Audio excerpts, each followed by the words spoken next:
नाजरीन, आज के व्लॉग में हम बात करेंगे आज़ाद कश्मीर में जो एक ज़बरदस्त किस्म का एहतजाज हुआ है, गैर मामूली एहतजाज, ऐसा एहतजाज के जो कहीं दहाइयों में भी हमने नहीं देखा था।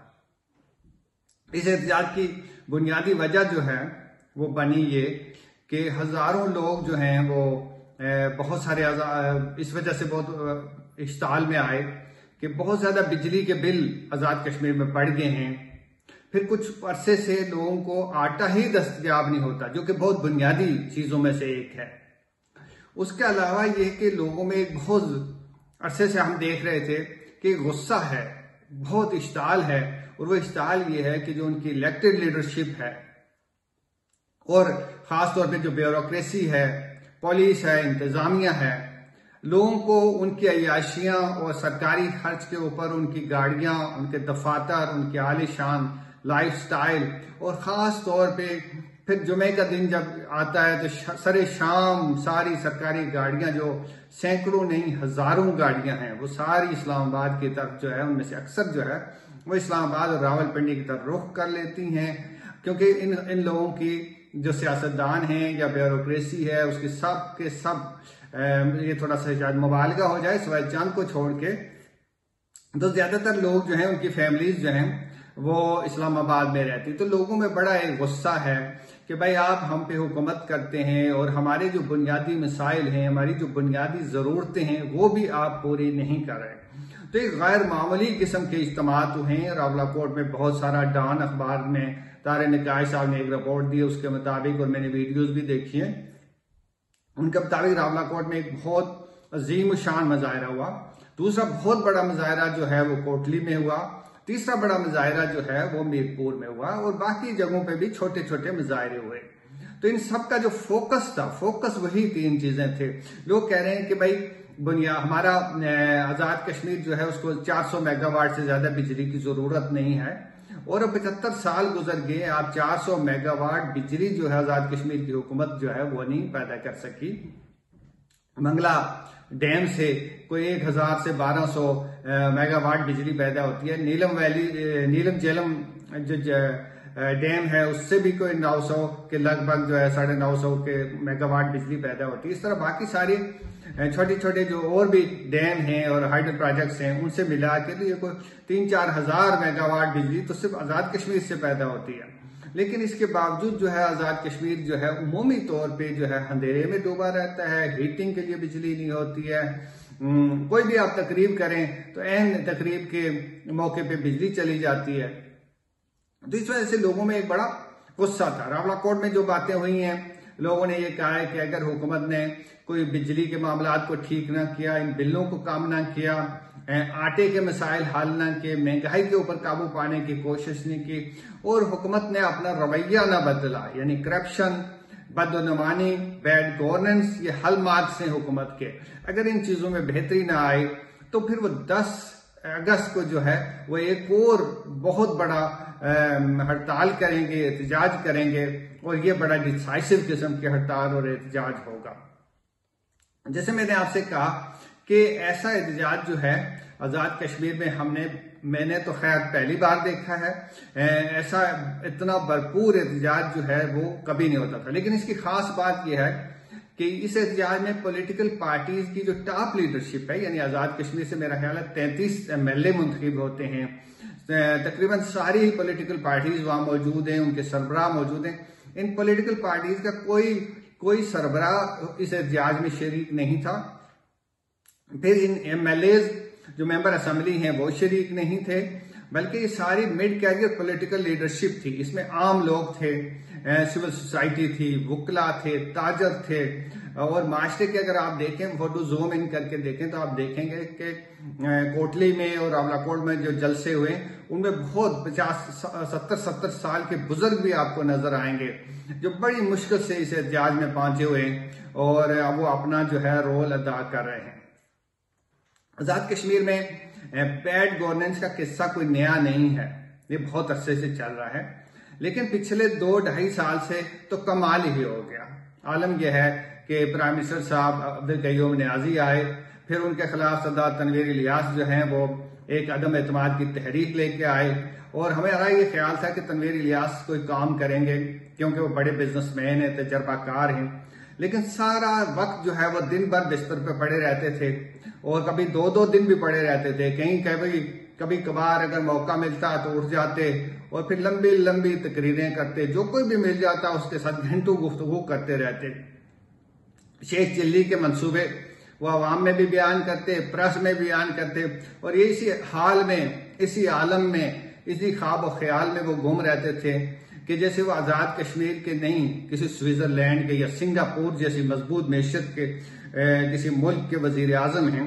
तो एक साल में वो कुछ भी नहीं कर सके। बदतरीन उनका दौर था और इस बदतरीन दौर के नतीजे में जब उनकी हुकूमत खत्म हुई तो पीटीआई की टिकट पे मुंतखब होने वाले चौधरी अनवार अल हक जो है वो पीटीआई के एक मुनारफीन के एक ग्रुप के साथ मिलके और पीडीएम के साथ मिलके उन्होंने आजाद कश्मीर में हुकूमत बनाई। अब तवक्को ये थी कि भाई इतनी सारी पार्टियां हैं, तजर्बाकार लोग हैं, ये कोई काम कर पाएंगे।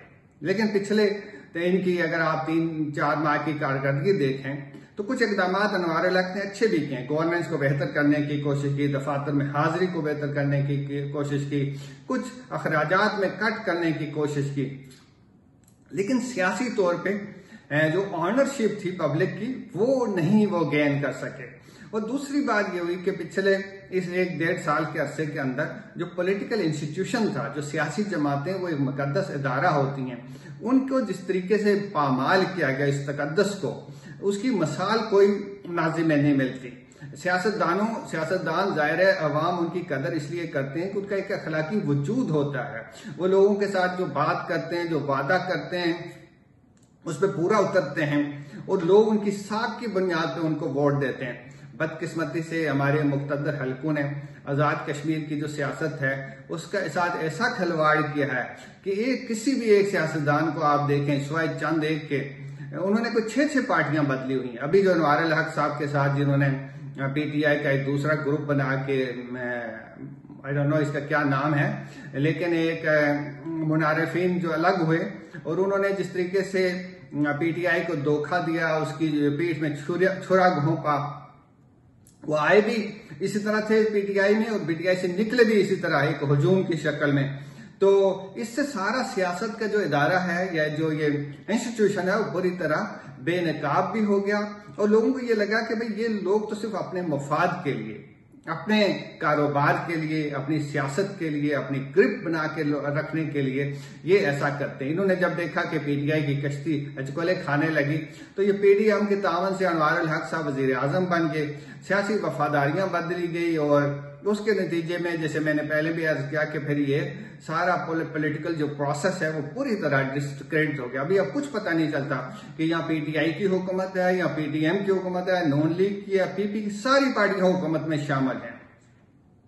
इसी वजह से ये हुआ कि जितने ये आप एहतजाज देख रहे हैं, मैं आपको बताना भूल गया कि ये एहतजाज इससे पहले भी छोटे लेवल्स पे हो रहे थे, खासतौर पे आर्टिक के हवाले से बहुत एहतजाज हो रहे थे। लेकिन ये कि अब ये बहुत बड़े पैमाने पे ये एहतजाज शुरू हो गए। मौजूदा वजीर आजम भी जो हैं वो भी मुजफ्फराबाद जाने से ग्रेजी करते हैं, उनका दिल भी वहां नहीं लगता। मोस्टली वो जो है कश्मीर हाउस में डेरे डाले रखते हैं और अनवार अल हक साहब भी जो है उनका भी वही आलम है। पहले से तो बेहतर है तनवीर इलियास का और उनका कोई तकाबल नहीं किया जा सकता, लेकिन ये भी दिन भर तखलिये में होते हैं और रातें इनकी भी रोशन होती हैं। तो आजाद कश्मीर में हाल ये है कि वहां एम्प्लॉयमेंट का, आजाद कश्मीर में आप ये जान के हैरान होंगे कि बेरोजगारी जो है, अगर आप स्टैटिस्टिक्स देखें तो वो पूरे पाकिस्तान से सबसे ज्यादा, इवन बलूचिस्तान और इंटीरियर पंजाब, साउथ पंजाब जिसको कहते हैं कि सबसे गरीब इलाका है, उससे भी ज्यादा जो है बेरोजगारी आजाद कश्मीर में है। ये कोई 10 से 11% के करीब है। खवातीन बहुत पढ़ी लिखी हैं लेकिन उनके लिए कोई रोजगार नहीं। कोई एक इदारा, एमटीबीसी बाग के अलावा आप कोई एक इदारा भी मुझे ऐसा नहीं बता सकते जो हुकूमत बनाने में या प्राइवेट सेक्टर की मदद से बनाने में कामयाब हुई जिसमें कुछ 100-150 बंदा काम करता हो, कोई एक भी नहीं। आपने सुना होगा कि कुछ अर्सा पहले जो यूनान में जो कश्ती डूबी थी उसमें आजाद कश्मीर कोटली के एक गांव के, सिर्फ एक गांव के आपस में कजन थे, रिश्तेदार थे, कुछ 28 से ज्यादा नौजवान जो है उस कश्ती में थे और वो डूब के जहां बाग हो गए। तो अब लोग जो हैं जाहिर है उनमें बहुत फ्रस्ट्रेशन है। वो देखते हैं कि हमारे हुक्मरान जो हैं वो इस्लामाबाद में बड़े ठाट बाट से रहते हैं, उनके खानदान भी वही मुकीम है, वो बहुत अच्छे स्कूलों में, बेकन हाउस में, रूट्स में, इस तरह के स्कूलों में उनके बच्चे पढ़ते हैं। इलाज उनका शिफा इंटरनेशनल और इस तरह के, आप जो भी सियासतदान बीमार होता है, आप अगर उसकी खबर आपको अखबार में पढ़ती होती है, आपको पता चलता होगा कि वो शफा अस्पताल में दाखिल हैं या फिर वो शफा अस्पताल में ही इंतकाल कर गए हैं। तो कोई छोटे मोटे सरकारी अस्पताल में तो जाता ही नहीं। इसी वजह से आज़ाद कश्मीर का तालीमी निज़ाम तबाह हो गया। आपने देखा होगा कि हाल ही में जो स्कूलों के रिजल्ट हैं, सरकारी स्कूलों के रिजल्ट बहुत ही पैथेटिक थे।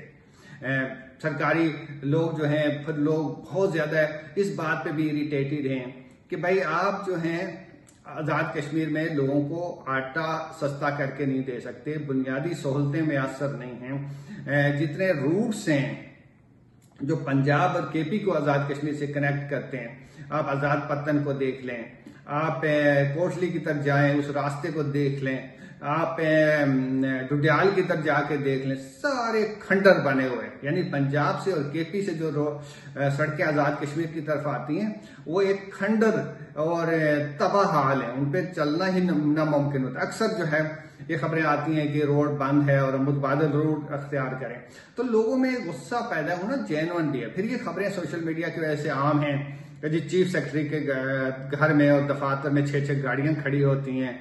फिर जब चीफ सेक्रेटरी और आईजी यहाँ से रिटायर्ड तो नहीं, ट्रांसफर होके वो 1-2 साल के लिए आते हैं डेपुटेशन पे, यहाँ से कहीं दूसरी जगह जाते हैं, वहां भी वो आज़ाद कश्मीर के मुलाजिमीन लेके चले जाते हैं, उनके बिजली के बिल भी आज़ाद कश्मीर की हुकूमत देना शुरू हो जाती है। तो ऐसा कारोबार और ऐसे लक्षण हैं हुकूमत के कि जिसकी वजह से बहुत ज्यादा गुस्सा है, बहुत ज्यादा फ्रस्ट्रेशन है।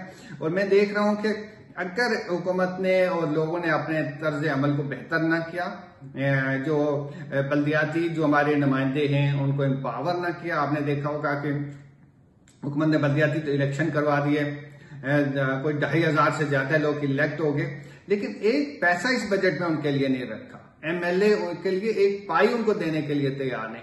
तो भाई आप डेवोल्यूशन ऑफ पावर पे यकीन नहीं करते, आप ग्रास रूट सियासत पर यकीन नहीं रखते, आप पार्टी के साथ वफादारी पे यकीन नहीं रखते, तो आखिर काय को लोग आपकी बात सुनेंगे। और ये जो लोग अभी जिस तरह का एहजाज हुआ है, मुझे लगता है कि 10 अगस्त को इससे भी बड़ा एहजाज होगा और लोगों का जो गम है, गुस्सा है, दुख है, उसका इजहार तो अभी बड़े पुरअमन तरीके से हो रहा है।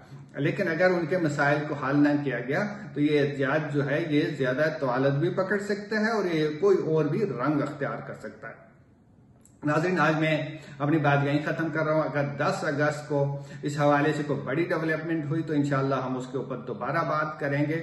उम्मीद तौर पे आज़ाद कश्मीर जो है वो पाकिस्तान के कौमी धारे में और खासतौर पर मेन स्ट्रीम जो है मीडिया उसमें जेर बहस ही नहीं आता। उसकी वजह यह है कि फोकस ही नहीं है। मीडिया का सारा फोकस जो है वो तो तोशा खाने पे, इस्लामाबाद पे, लाहौर पे, कराची पे होता है। तो हमें आज़ाद कश्मीर के बारे में हमें बात करनी चाहिए, गिलगित बल्तिस्तान के बारे में भी बात करनी चाहिए, क्योंकि यहाँ के लोग बहुत सेंसिटिव हैं। ये बहुत सेंसिटिव खित्ता है। और जैसे आप जानते हैं कि पिछले अगर आप 6 महीने में देखें तो इन 6 माह में हिंदुस्तान के वजीर दिफा, वजीर खारजा और दूसरे लोगों ने कई मरतबा कहा है कि हम आज़ाद कश्मीर पे कब्जा करेंगे और आज़ाद कश्मीर पाकिस्तान से वापस छीन के लेंगे। तो इससे आप अंदाजा कर सकते हैं कि ये आज़ाद कश्मीर हो गया या गिलगित बल्तिस्तान की जियो स्ट्रेटेजिक इंपॉर्टेंस कितनी ज्यादा है।